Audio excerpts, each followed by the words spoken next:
শুভ সকাল।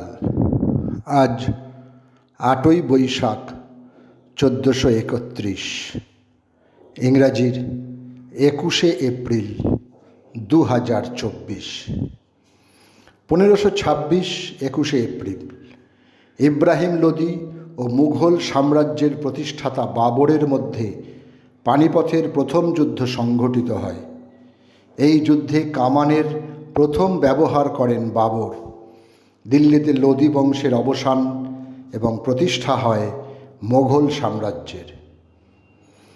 প্রীতিরাম দাসের বড় ছেলে রাজচন্দ্র দাসের সঙ্গে হুগলির নিবাসী হরেকৃষ্ণ দাসের কন্যা রাসমণির বা রানী রাসমণির বিবাহ হয়। সময়টা 24শে এপ্রিল 1804। তত্ত্ববোধিনী পত্রিকা আত্মা নামের প্রবন্ধে রবীন্দ্রনাথ ঠাকুর লেখেন, যে আত্মবিসর্জন করতে পারে আমার ওপর শ্রেষ্ঠ অধিকার শুধু তারই জন্মাতে পারে। এই প্রবন্ধ পড়ে এমন মনে হতে পারে যে বর্তমান প্রবন্ধে তিনি যেন ইঙ্গিত দিলেন বৌঠান কাদম্বরীর প্রয়াণে।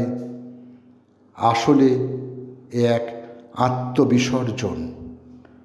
21শে এপ্রিল 1848 মৃত্যু হয় কাদম্বরী দেবীর, যিনি ছিলেন ঠাকুর পরিবারের জ্যোতিরিন্দ্রনাথ ঠাকুরের স্ত্রী।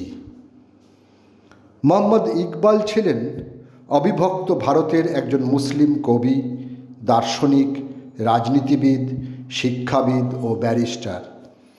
তাঁর ফার্সি ও উর্দু কবিতা আধুনিক যুগের ফার্সি ও উর্দু সাহিত্যের অন্যতম শ্রেষ্ঠ হিসেবে বিবেচনা করা হয়। তাঁকে পাকিস্তানের আধ্যাত্মিক জনক হিসেবে স্বীকৃতি দেওয়া হয়েছে।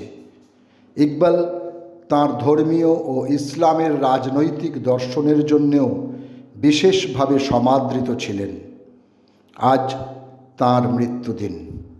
21শে এপ্রিল 1938 সালে লাহোরে তিনি শেষ নিঃশ্বাস ত্যাগ করেন। একজন ভারতীয় লেখক ও মানব ক্যালকুলেটর হলেন ভারতীয় গণিতবিদ শকুন্তলা দেবী। লেখক হিসেবে বেশ কিছু বই তিনি রচনা করেছেন, যার মধ্যে আছে উপন্যাস, গণিত, ধাঁধা এবং জ্যোতির্বিজ্ঞান। 2013 24শে এপ্রিল শ্বাসকষ্টজনিত কারণে বেঙ্গালুরুতে তিনি শেষ নিঃশ্বাস ত্যাগ করেন।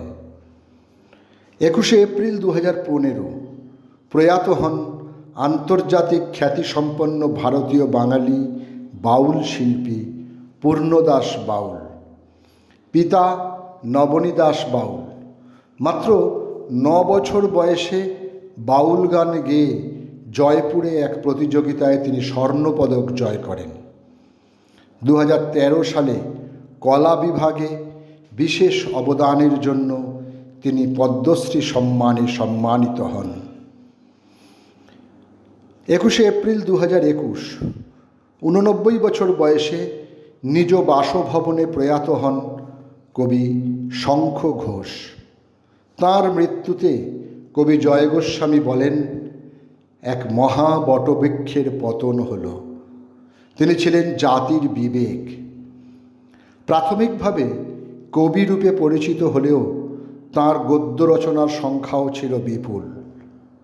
তাঁর উল্লেখযোগ্য রবীন্দ্র বিষয়ক গ্রন্থগুলি হল ওকাম্পোর রবীন্দ্রনাথ, এ আমির অবরণ, কালের মাত্রা ও রবীন্দ্র নাটক, ছন্দের বারান্দা আর দামিনীর গান। সকলকেই আমার আনত প্রণাম।